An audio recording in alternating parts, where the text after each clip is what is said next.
Sur Terre, l'histoire est écrite par les vainqueurs.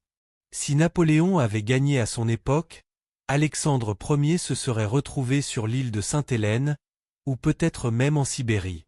Tous les jugements dans notre monde sont toujours du côté des vainqueurs, et ceux qui subissent la défaite sont obligés de s'habiller du rude cilice du mal.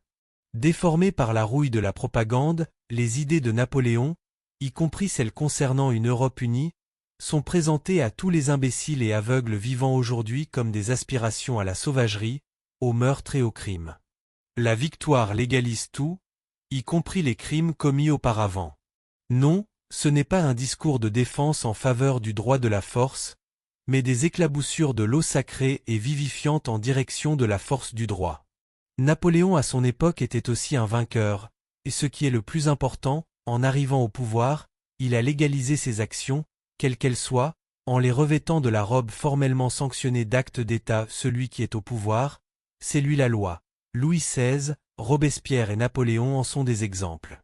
Si la Révolution française n'avait pas gagné, tous les insurgés auraient été exécutés comme des criminels incorrigibles dans leur péché le plus grave, et les actions de Louis XVI seraient la mesure de la vérité, de la justice et de l'équité.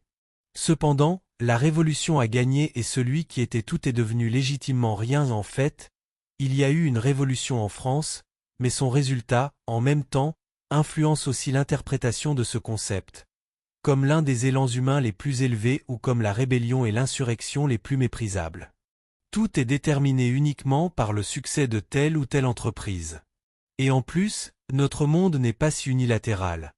En étant au pouvoir, Louis, Robespierre et Napoléon pensaient qu'ils avaient raison, mais qui d'entre eux avait raison en réalité?